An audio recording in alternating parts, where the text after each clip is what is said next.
지난 시간에 봤던 거를 우리가 복습을 해야죠. 선생님 이거는 계속해서 해도 모자르지 않아요. 자, 무응답 척도죠. 네, cannot say. 아까 봤었죠? 방금 봤었잖아요. 방금. 네, 무응답 척도. 자, 나오면 없구나. 무응답이 몇 개 이상이면 30개 이상이면 우리가 해석 불가 프로파일이라고 했어요. 그래서 30개 이상이면 우리가 해석을 못 한다고 했고 이거 이유 외우는 거 하셨었죠? 기억나시죠? 안 나시면은 지난 시간에 나온 거 보세요. 네, 이거 지금 기억나셔야 됩니다. 자, 그리고 L쪽도 라이 부인하는 거죠. 응, 아니야. 근데 이제 빤히 보이는 거라고 말씀드렸죠. F는 비전형 척도라고 했어요. 그러니까 남들과 다르게 대답하는 것. 남들과 좀 동떨어진 대답을 하는 거. 힘들다는 거예요. 심리적으로 힘들다. K는 응, 나 괜찮아. 여기는 응, 아니야 라면 응, 나 아니야. 안 그랬어 라면 이건 괜찮아요. 조금 결이 다르죠. 근데 괜찮은데 뭐예요? 안 괜찮은데 안 괜찮은데 괜찮은 척 하는 거죠. 네. 자, 그리고 S 척도 같은 경우는 이제 과장된 자기제시 척도라고 하는데 뭔 말이냐면 이거는 나는 엄청 멋진 사람. 엄청 멋진 사람이란 뜻이에요. 나는 엄청 멋져. 멋진 사람. 세상에 나 같은 사람 없어요. 이런 뜻이죠. 그래서 S가 뜬다면 이게 만약에 상승했다면 우리는 그거는 정말 단 한마디도 믿을 수 없다. MMPI에서. 그래서 보통은 좀 많이 이상하신 분들이 S가 뜨는 경우가 있어요.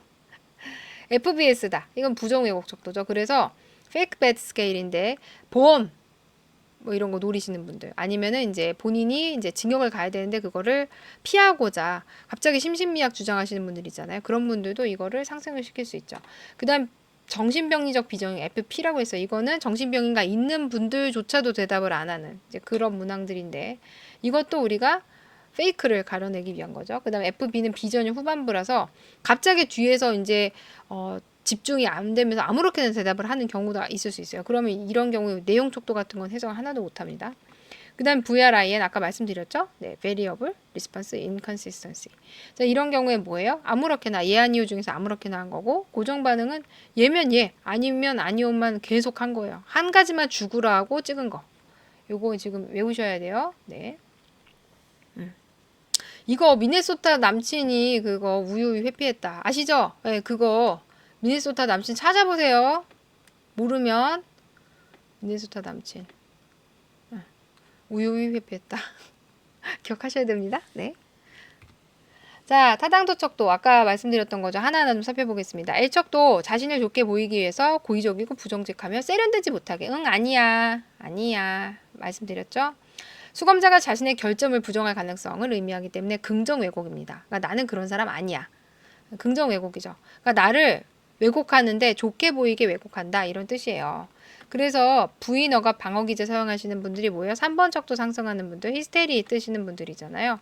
이런 분들은 L척도 상승이 상당히 흔하다. 1차원적으로 일단 부인하고 보는 거죠. 만약에 낮아, 점수가 엄청 낮다면은 솔직한 사람이라고 볼 수도 있지만 이게 너무 낮으면 부정애국을 의미할 수도 있어요. 지나치게 자기를 병리적으로 보이고자 하는 그런 분들한테서도 이 점수가 낮기 때문에 이건 엄청 솔직하다 이렇게 좋게 보기보다는 이것도 너무 낮으면 이상한 거예요. 너무 높아도 이상한 거고 너무 낮아도 언제나 이상한 겁니다. 자, 그 다음에 이제 F척도죠. 비전형적인 방식으로 응답하는 거니까 이상하다는 뜻이에요. 이상하다. 비전형적이라는 건 전형적이지 않다. 이상하다는 거예요. 정신병리라는 거죠. 그래서 심리적으로 어려움이 있다. 수검자의 부주의나 일탈될 생각, 행동, 질문 항목에 대한 이해 부족 등을 측정을 하고요. 대부분의 정상적인 사람들과 다르게 반응하는 것이다. 그러니까 이상하다는 뜻이에요. 문제점이 많고 정도가 심각한 건 높은 점수예요. 심리적 어려움도 크고 고통감도 크다. 지나치게 높은 점수 80T 이상인 경우에는 고의적인 증상 과장, 부정 왜곡이 의심이 되고요. 제가 아까 뭐라 그랬어요? 뭔가를 노리는 사람들일 수 있다. 아니면 진짜 힘든데 내가 힘든 게 한 60T 정도인데 더 과장해서 얘기를 할 수도 있어요. F에 비해서 FP에서 매우 높은 경우에는 꾀병 가능성이 있다. FP는 아까 뭐라 그랬어요? 네. 정신병리적 비전형이라고 그랬잖아요. 그러니까 정신병리가 있는 분들조차도 대답을 안 하는 건데 거기서 막 엄청 그렇다 해놨으면 네, 꾀병이다. 나를 좀 나쁘게 보이려는 의도가 있는 거죠. 낮은 점수는 사회적인 수능성이 좋고 정상적인 생활을 하는 걸로도 보일 수 있지만 다른 사람에게 정상인으로 보이려는 의도를 가진 일부 정신과 환자에서도 나타나기 때문에 F가 너무 낮아요. 예를 들어서 그래도 좀 의심을 해볼 필요가 있다. 자, K 척도는 교정 척도죠. 커렉션. 그래서 분명한 정신적인 장애를 지니지만 이건 괜찮아라고 했어요. 아까. 정상적인 프로파일을 보이는 사람들을 식별하기 위한 척도고요. 심리적 약점에 대한 방어적인 태도를 측정하기 때문에 긍정 왜곡입니다. 나를 좋게 보이려는 거죠. 왜곡인데 나를 좋게 보이려는 거니까 긍정 왜곡이고, 왜곡인데 나를 나쁘게 보이려는 거니까 부정 왜곡입니다. 그거는 이제 F 척도가 매우 높은 경우. 자, 긍정 왜곡 아까 하나 더 했었죠. 뭐 했어요? L 척도. 거짓말. 응, 아니야. 아니야. 나 그런 사람 아니야. 그런 거죠. 그것도 긍정 왜곡이다. 높이 뜨면. 높은 점수는 수검자의 정신병리에 대한 방어 또는 억압 성향을 의미하고요. 아주 세련된 방어예요. L에 비해서. 그래서 학력 수준이 높거나 뭐 이런 경우에는 상승하는 경향이 있고 자아 강도를 의미하기도 하기 때문에 K가 너무 낮으면 사실 이게 방어를 안 했구나, 솔직하구나 이렇게 볼 게 아니라 이 사람이 지금 현실 문제를 해결할 만한 자신감이 없구나 이렇게 보시는 게 더 맞아요. 근데 지나치게 만약에 높다면 응, 나 괜찮아. 정말 괜찮아.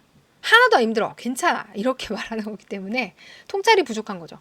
문제를 인정을 해야 해결을 할 수가 있잖아요. 근데 그러한 것에 대한 통찰이 없고 인정을 안 해요. 그래서 예후가 좋지가 않다. 정말 좋지 않죠.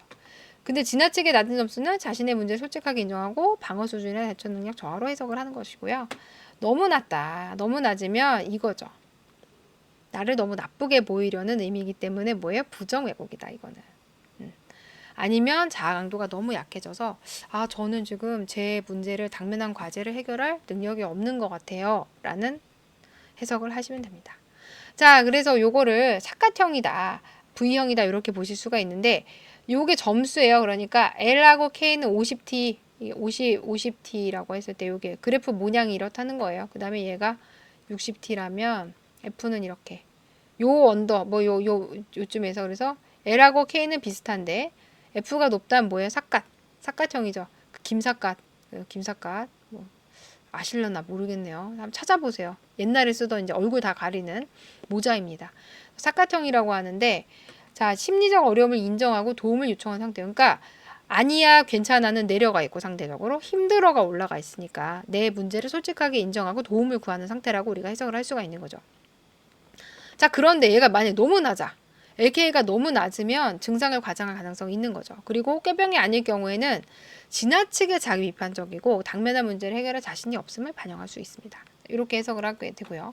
자, V형이 있습니다. LK는 60 이상이고 그러니까 아니야 괜찮아는 상대적으로 높고 힘들어는 낮은 거예요. 그러니까 어떻게 해요? 자기를 되게 좋게 보이려는 경향성을 의미하는 거죠. 자신의 문제를 부인하고 회피하는 경향성, 방어를 나타내고요.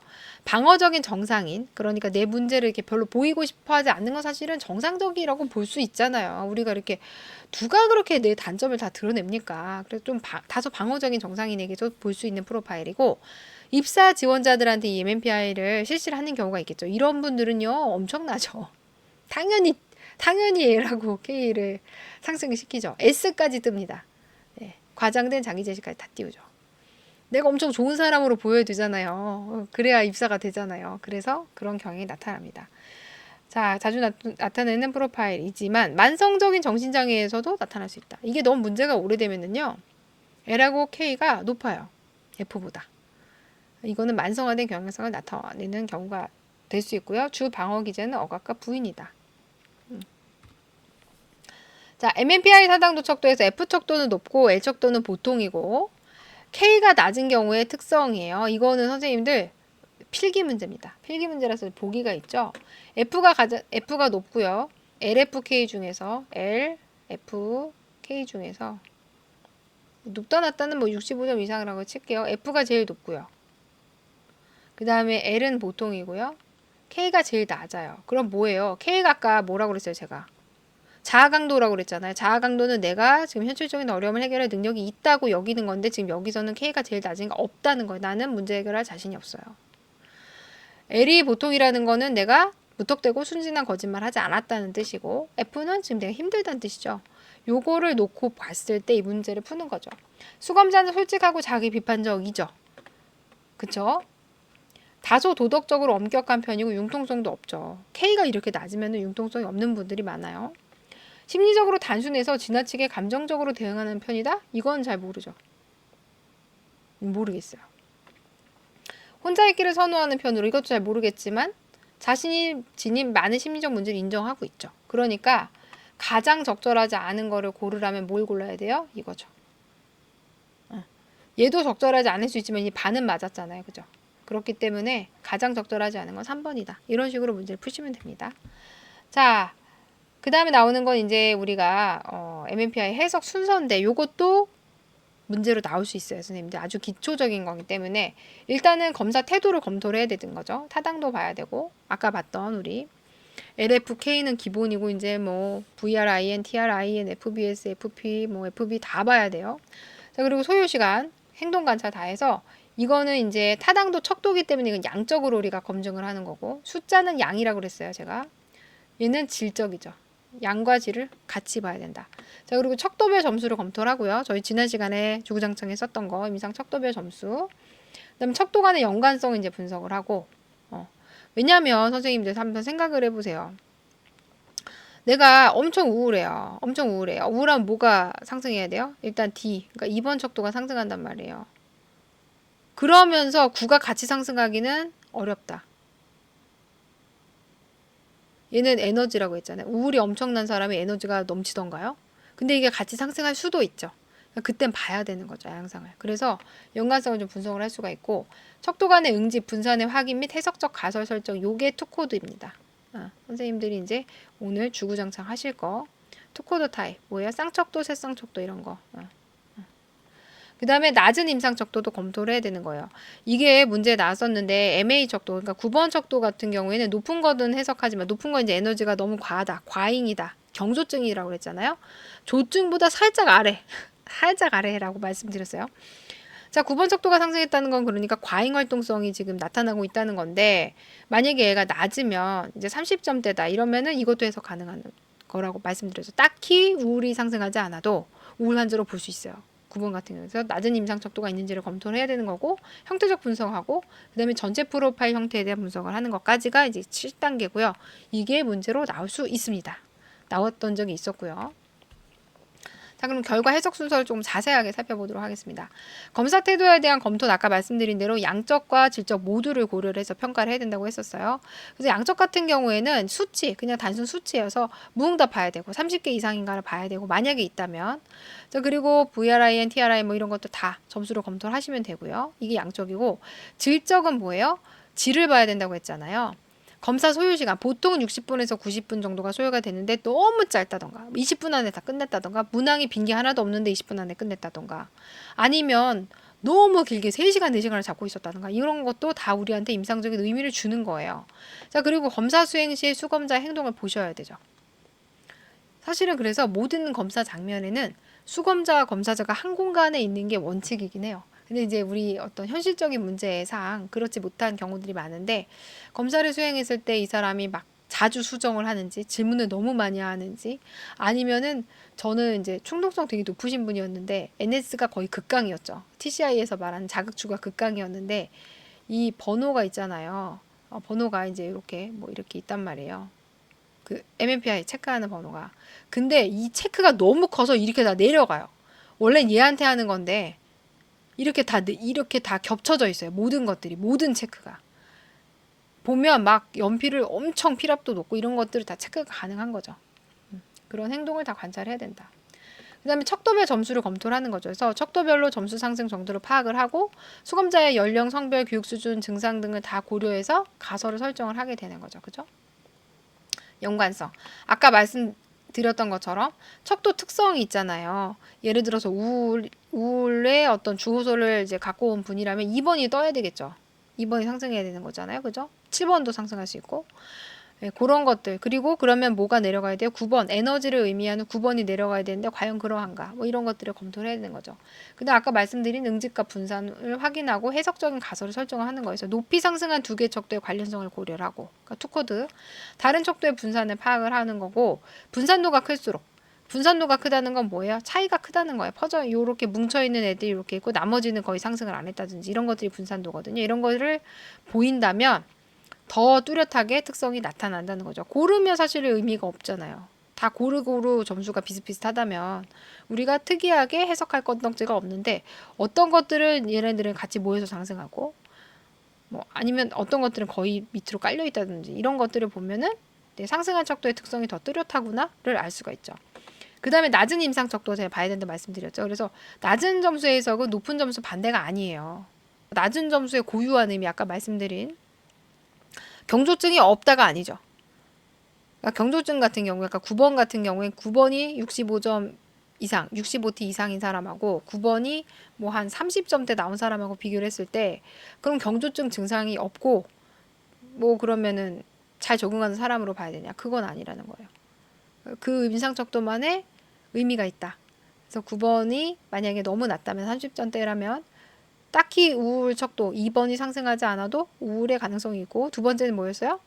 신체적으로 질병이 있을 수 있다. 그러니까 병원에서 건강검진을 받아보도록 우리가 네, 권해야 된다고 말씀을 드렸어요. 그 다음에 나오는 게 이제 형태적 분석이죠. 척도를 이제 집단으로 묶어서 척도의 상승, 분산 뭐 이런 거. 그 다음에 3개 이상 상승한 프로파일도 동시에 고려해야 된다. 예, 3코드. 이것도 이제 고려를 해야 되는 거죠. 그 다음에 다른 정보들과 검사 결과가 일치하는지. 그러니까 우울로 왔는데 2번이 과연 상승했는지 보는 거죠. 다른 것도 상승한 건 없는지. 네, 일치된 가설을 수검자의 주요 특성으로 간주하게 되는 거죠. 그 다음에 전체 프로파일 형태에 대한 분석을 해서 1, 2, 3, 6, 7, 8, 9. 여기는 신경증이고요. 1, 2, 3. 1은 뭐였어요? 건강염려죠. 2는 우울이죠. 3은 히스테리. 얘는 뭐였어요? 6은 편집. 7은 강박. 8은 뭐예요? 조현. 그 다음에 9는 경조증. 여기 정신증이에요. 6, 7, 8, 9는 정신증이어서 요걸 한번 보는 거죠. 상승도와 기울기를 고려해서 정신증 영역이 만약에 신경증 영역보다 더 점수가 높다면 이게 있죠. 현실 검증력이 손상이 되어 있고 자아 통제가 안 되고 진압력을 상실하고 뭐 이런 것들이 다 동반하는 심리적인 장애가 있을 가능성이 높고요. 만약에 신경증이 더 높다면 사실 우리가 만나는 분들은 이런 분들이 더 많죠.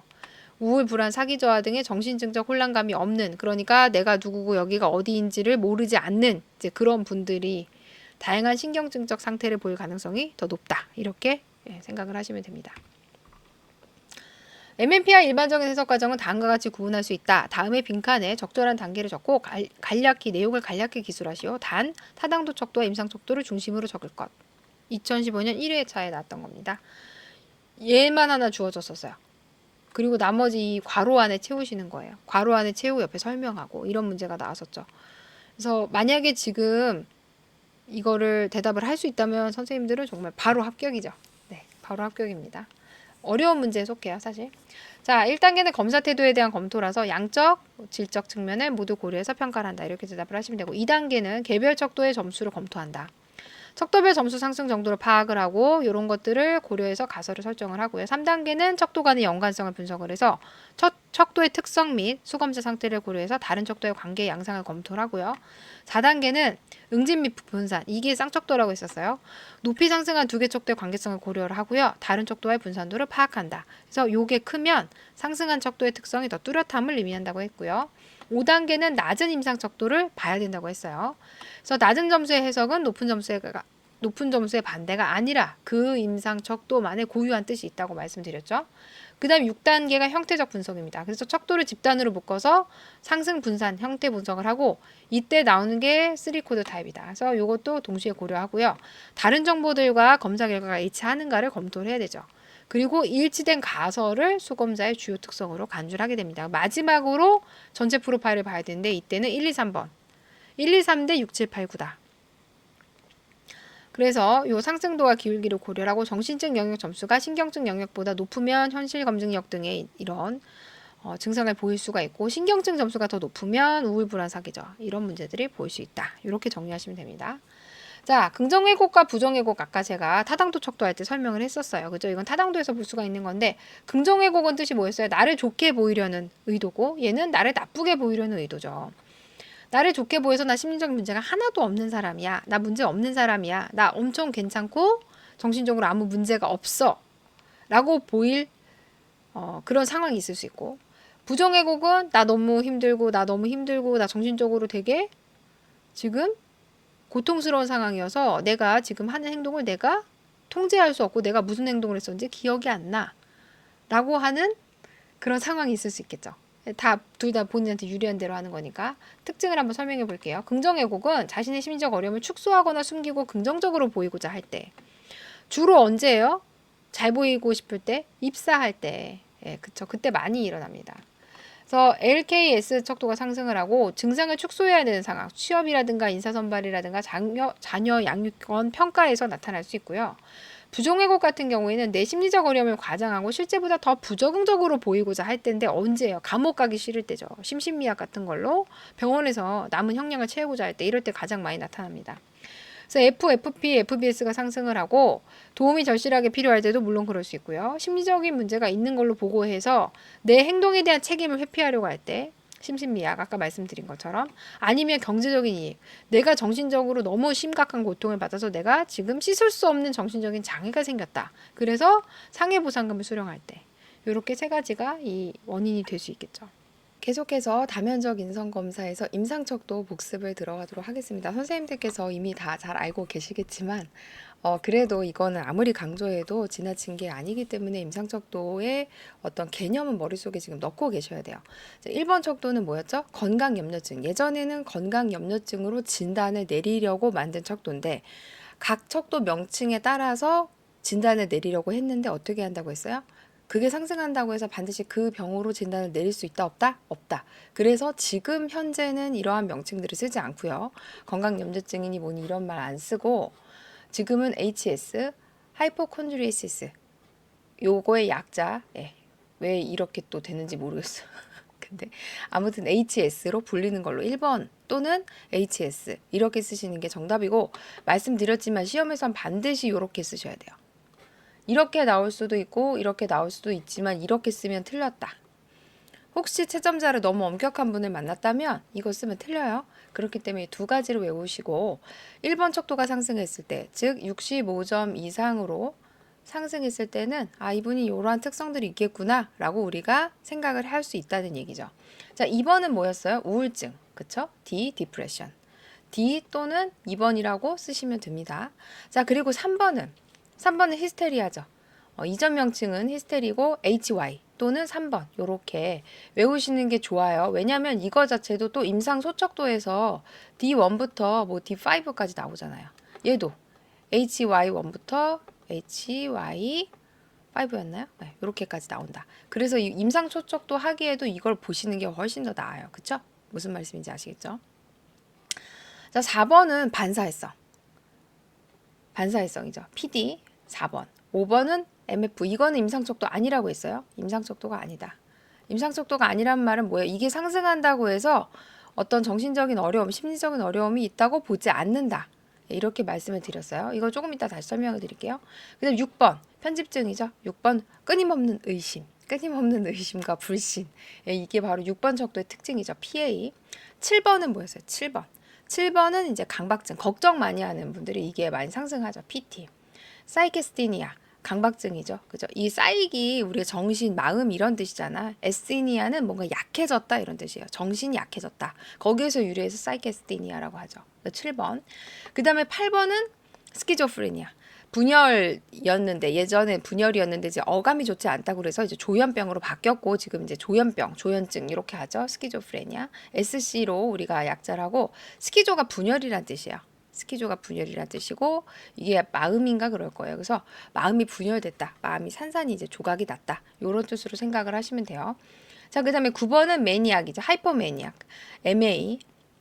그래서 하이포가 들어가면 뭐라 그랬어요? 아주 지난 시간에 얘기해 드렸는데 하이포가 살짝 덜하다는 뜻이죠. 그러니까 매니아까지 가면은 조증이고 조증보다 살짝 덜한 상태 하이포니까 그래서 히포매니아 이렇게 하면은 경조증이다. 그다음 0번은 얘도 마찬가지로 임상척도가 아니라고 했어요. 임상척도 얘도 아니고 임상척도 얘도 아니다. 얘가 상승한다고 해서 심리적인 어려움이 있는 걸로 보진 않지만 이제 조금 더 깊이 들어가면은 그런 양상이 있긴 있어요. 근데 아무튼 내향성이다.